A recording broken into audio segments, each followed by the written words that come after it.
Alors déjà, je vais préciser que même si j'ai les premiers tomes, je n'ai volontairement pas lu le manga pour l'instant. Cependant que les théories que je vais aborder dans cette vidéo soient avérées ou réfutées dans les mangas, mais s'il vous plaît, si vous les avez lus, chut, en commentaire. C'est sûrement ce qui va être la saison 2, et donc forcément, j'ai pas envie que vous spoilez la saison 2 avant même qu'elle soit sortie. En tout cas, si cette vidéo vous a plu, n'hésitez pas à le dire en commentaire, mettre les pouces et tout ça. Comme ça, peut-être qu'après la saison 2, je ferai une vidéo où je compare du coup le manga et la série. Parce que je pense qu'elle va s'arrêter après la saison 2. Ensuite, oui, j'ai regardé la série en VF. Je ne parle pas du tout japonais, et donc j'ai besoin de me concentrer à la fois sur les dialogues, mais aussi sur le visuel. Et surtout, il faut que je le fasse en le moins de visionnage possible. Il s'agit d'une série, c'est un petit peu long quand même. Et c'est un petit peu compliqué de le faire si j'ai les yeux rivés tout le temps sur les sous-titres.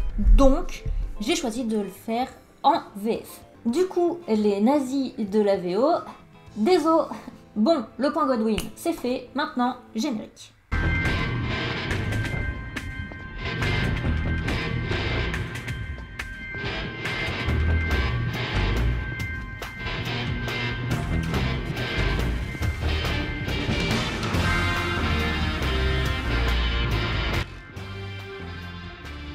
Ça tourne.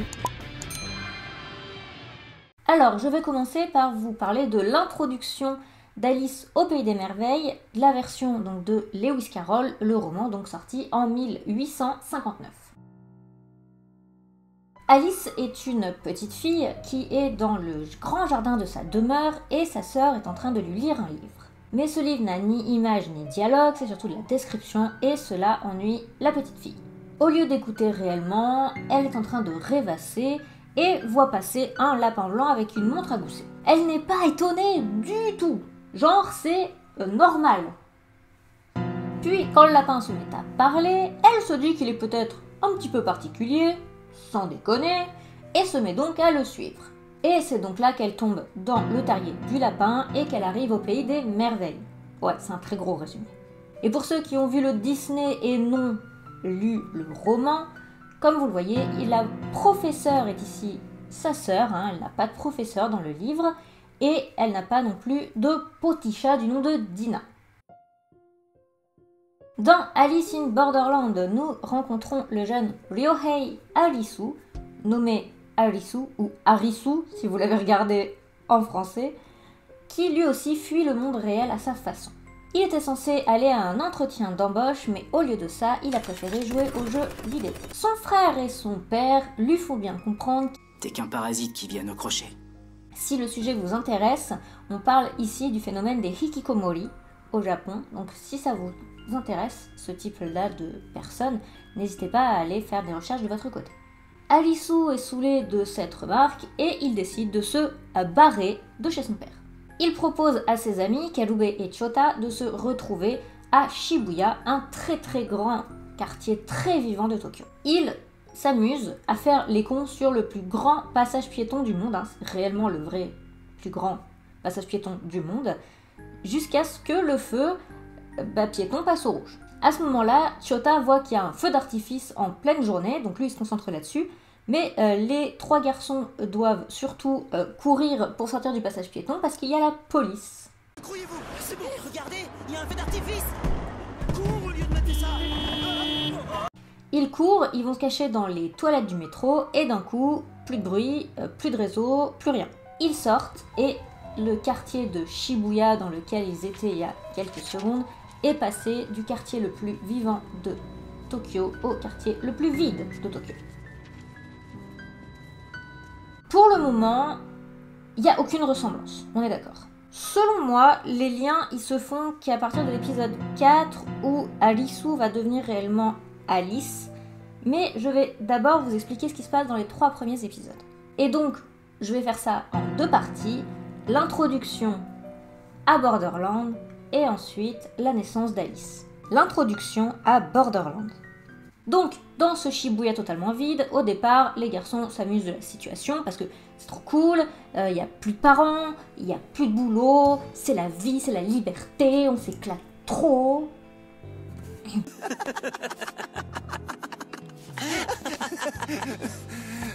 Ça déchire! D'un coup, il y a un bâtiment qui s'allume, donc forcément, curieux, ils vont voir ce qui se passe, et il s'agit d'une arène de jeu. Ils vont donc entrer dedans, hein, forcément, ils sont un petit peu curieux et tout, c'est normal, je pense que j'aurais fait pareil, et ils vont rencontrer la première personne qui va leur en apprendre un peu plus sur ce monde, et qui s'appelle Shibuki. Alors, il y a une autre fille qui est là, mais on connaît pas son nom, et de toute façon, on s'en fout. Shibuki leur explique qu'ils vont faire un jeu, ici nommé Vivre ou Mourir, et représenté par un 3 de trèfle. Sur le coup, ils voient pas trop le danger du jeu, hein. Ouais, ok, c'est un jeu, bon, why not. Jusqu'à ce que la jeune fille dont on s'en fout complètement se fasse buter par un laser sous leurs yeux.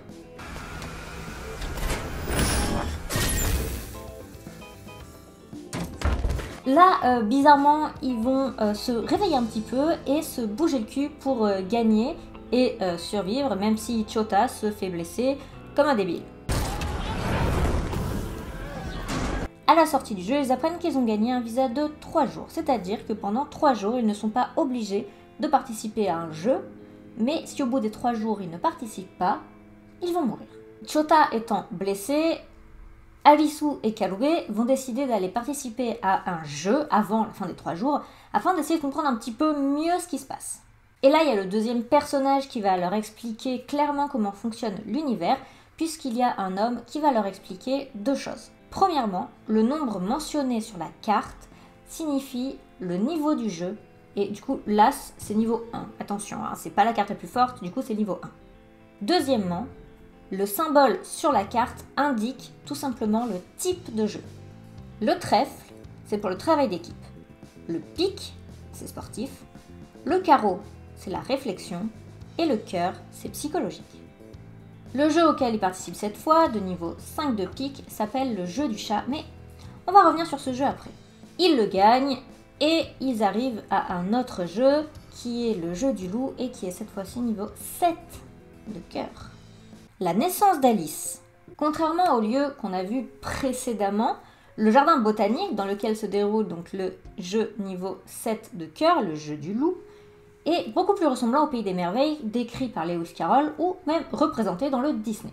Il y a de la nature, de grands arbres, des plantes qui partent dans tous les sens, etc.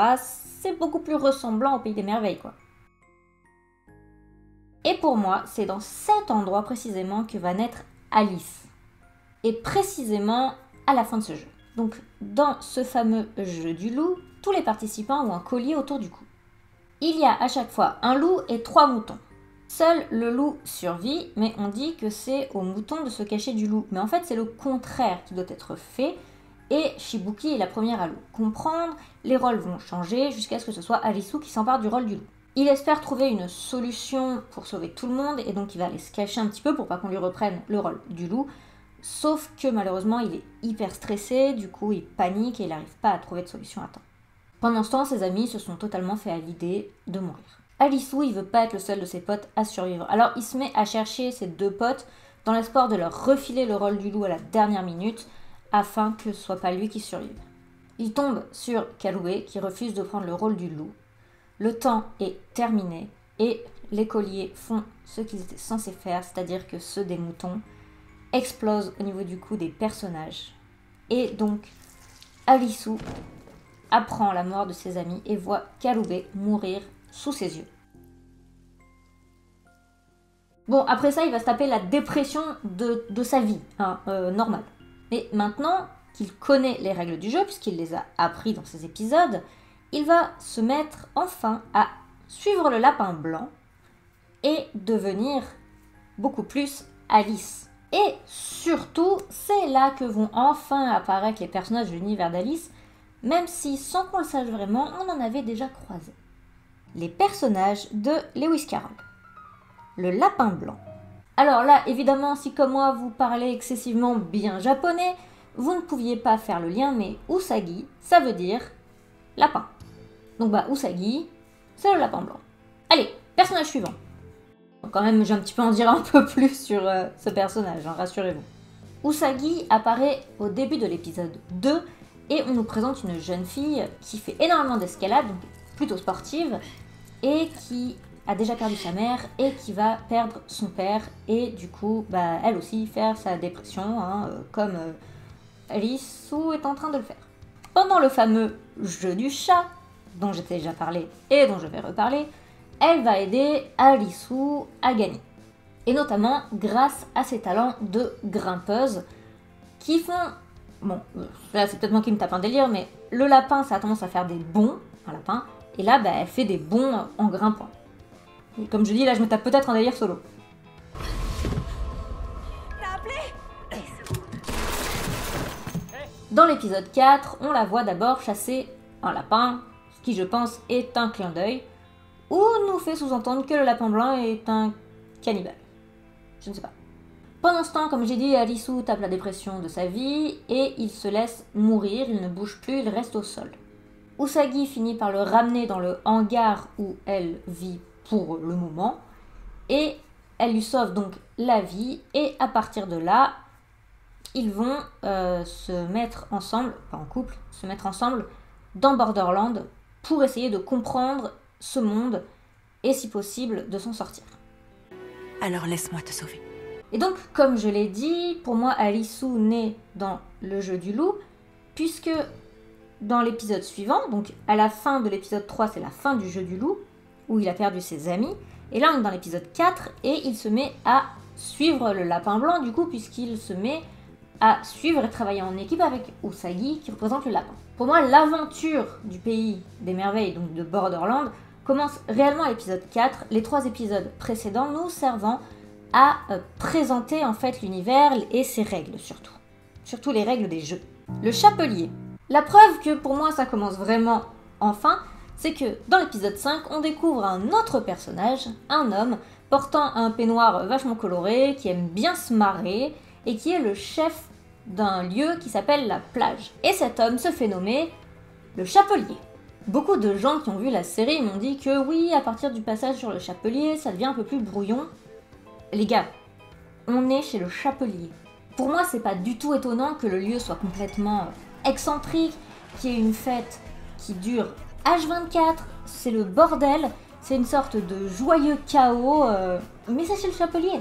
Et c'est complètement absurde comme endroit. Déjà, l'une des règles, c'est de porter des maillots de bain. Et donc, comme je l'ai dit, ça vous semble absurde les moments à la plage ? Repensez au Disney, la tea party que font le chapelier avec ses potes. C'est un passage complètement what the fuck. La différence dans cette série, c'est que la tea party est changée par une sorte de fête boîte de nuit hôtel et que le chapelier n'est pas accro au thé, mais à l'alcool.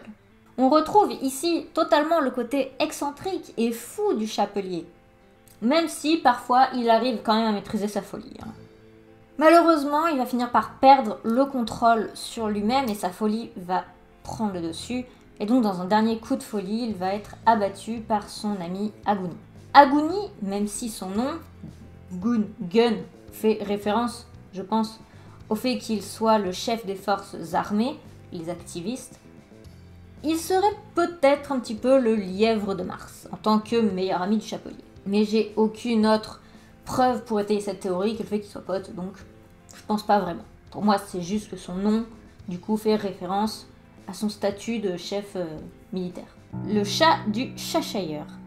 Alors, la petite difficulté avec ce personnage, c'est que même s'il apparaît dès l'épisode 2, on apprend son nom que à l'épisode 6, et donc qu'il s'appelle Chishiya, qui est, je pense, une sorte de prononciation de Cheshire en japonais. Chichiya, j'ai jamais aimé ta façon de nous regarder de haut. Mais malgré tout, avant l'épisode 6 qui nous confirme que le beau blond est le chat, on a quand même des indices. Oui, je fais partie du club des groupies de Chishiya. Qu'est-ce que tu vas faire ? Hein ? Rien à part continuer la vidéo ? Eh ben, continuons la vidéo. Déjà, il apparaît donc, comme je l'ai dit, dans l'épisode 2, dans le fameux jeu du 5 de pique, dont j'arrête pas de parler, et le jeu se nomme le jeu du chat.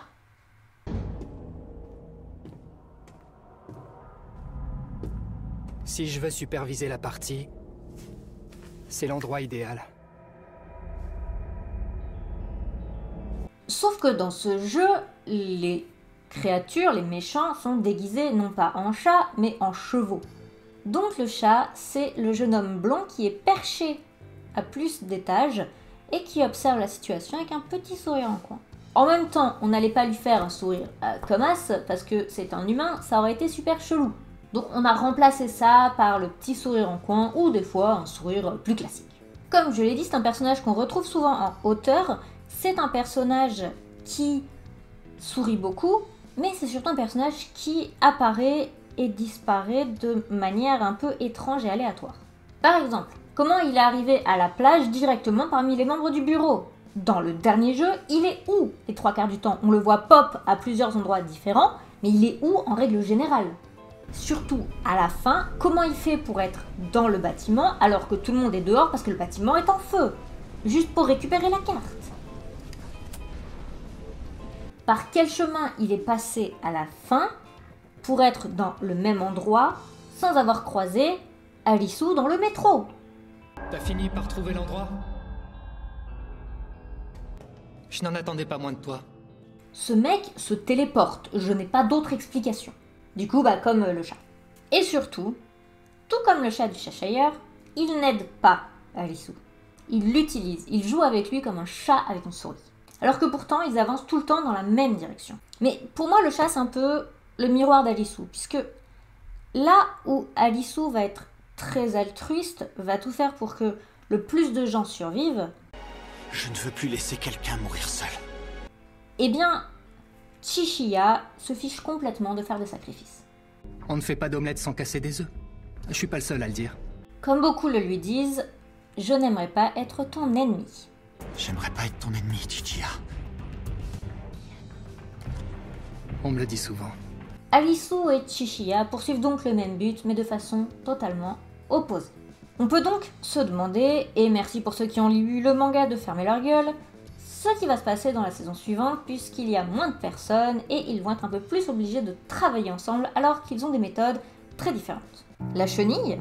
Alors là c'est totalement une théorie et j'aimerais vos avis dessus en commentaire, mais je pense que Hikari Kuina, la jeune femme qui est souvent avec Chishiya, est la chenille. Je m'explique. Déjà, quand elle rencontre Alisu, elle lui explique qu'avant elle fumait énormément et que maintenant elle a toujours une espèce de pseudo-cigarette dans la bouche qu'elle mâchonne. Et forcément, ça rappelle la chenille qui est tout le temps en train de fumer sa chicha. C'est pour ça que j'ai arrêté de fumer. Avant ça, j'étais incapable d'y arriver. Ensuite, il y a la couleur de ses vêtements, puisque quand elle est à la plage, elle porte toujours un maillot de bain bleu ou des fois avec un jean bleu. Et quand elle va voir sa mère à l'hôpital, elle est habillée en bleu. Bleu étant la couleur de la chenille chez Disney.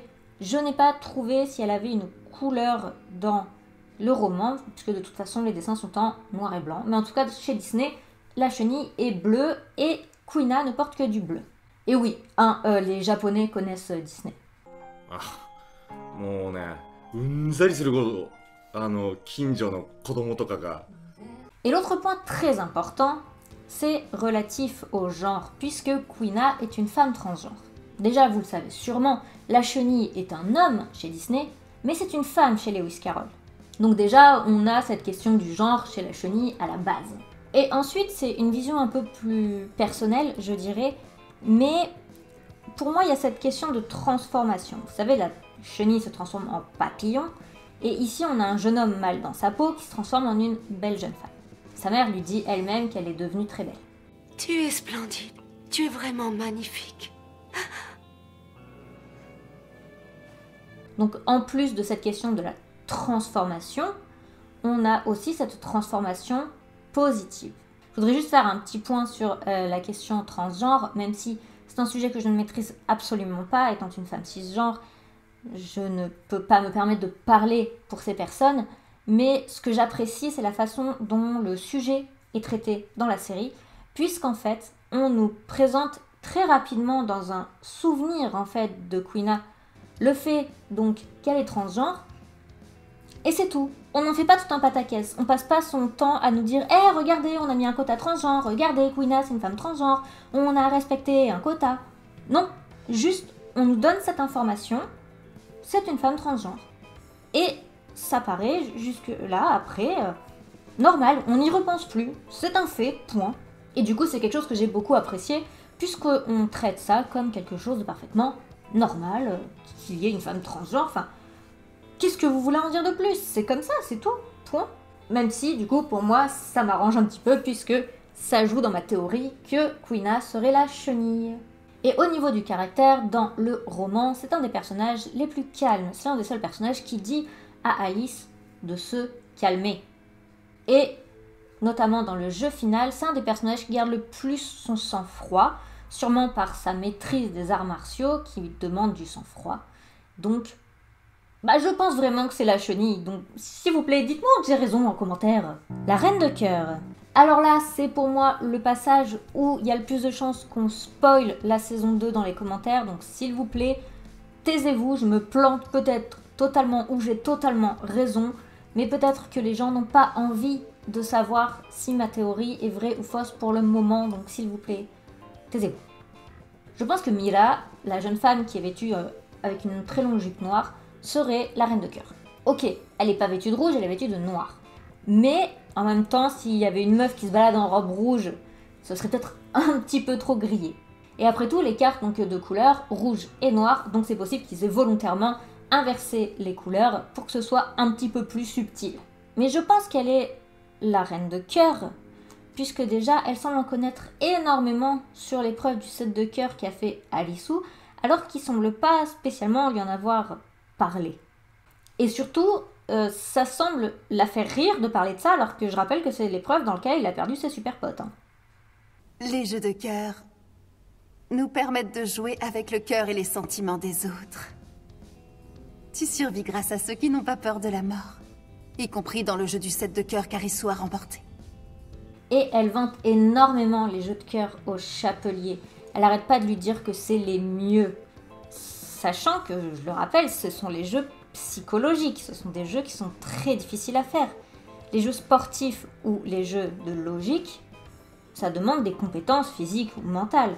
Mais là, c'est carrément, on joue avec les émotions, avec les sentiments des gens. C'est beaucoup plus difficile. Dans ce genre de jeu, on n'est pas obligé de penser ni de se triturer les méninges. Et on le voit notamment dans la dernière épreuve, le jeu de la sorcière, qui est un jeu 10 de cœur, où les gens pètent tous carrément les plombs. Ma parole, ils sont tous devenus fous, quoi. Et surtout, à la fin, elle apparaît pour annoncer l'apparition des figures. Vous allez participer à de nouveaux jeux? Ensemble, nous allons jouer avec les cartes restantes, les figures. D'ailleurs, son nom, Mira, c'est le diminutif de Mirai, qui signifie avenir, et c'est peut-être pour ça que c'est elle qui annonce la venue des figures, donc l'avenir, du coup la saison 2, ou en tout cas la deuxième partie du jeu dans le manga. Ou alors ça n'a absolument rien à voir, et c'est encore moi qui délire avec mes théories. En tout cas, elle est forcément une des figures. Il faut savoir que dans le Disney, on parle surtout de la reine de cœur et du roi de cœur, mais dans le roman, toutes les figures, du valet au roi des 4 symboles, existent.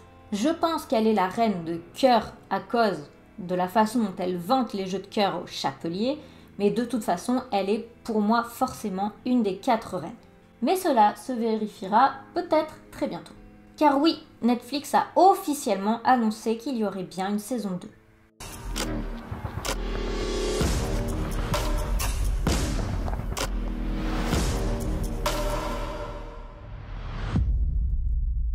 Et si, comme dans toutes les affiches qu'on voit dans la scène finale, qui sont donc dans Tokyo, et si ça arrivait fin juillet 2021?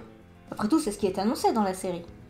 Ça, on le saura dans les mois à venir. Là-dessus, je ne sais absolument rien là pour le coup.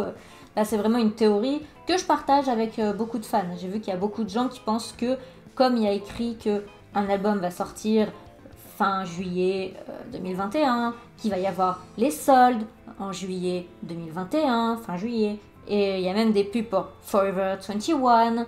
Donc, bon, là c'est purement une théorie, mais qui est très partagée, et on verra, parce que si ça se trouve, la saison 2 est déjà tournée, et ils ont fait exprès de nous dire que la série se passe vers l'été 2021, pour nous le sortir, la saison 2, vers 2021. Je ne sais pas, on le saura donc dans les mois à venir s'il y a une bande-annonce, et sinon, on le saura cet été. Mais je croise un petit peu les doigts pour que ce soit le cas, parce que ça veut dire qu'il n'y aurait plus que très peu de mois à attendre pour la saison 2, et j'ai trop hâte.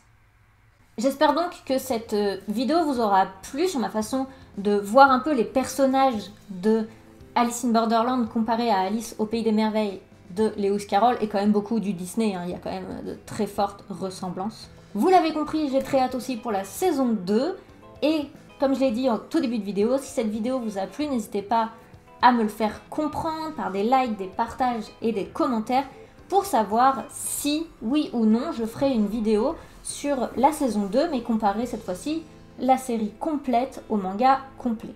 Bref, comme je l'ai dit, j'espère que la vidéo vous a plu. Je vous fais de très gros bisous. C'est une vidéo qui m'a demandé beaucoup de travail, donc n'hésitez surtout pas, s'il vous plaît, à me faire des commentaires dessus. Je vous embrasse et je vous dis à la semaine prochaine pour une vidéo qui va me demander un petit peu moins de travail, mais sur un sujet qui m'intéresse aussi. Mais vous verrez ça dimanche prochain. En attendant, je vous souhaite une bonne semaine!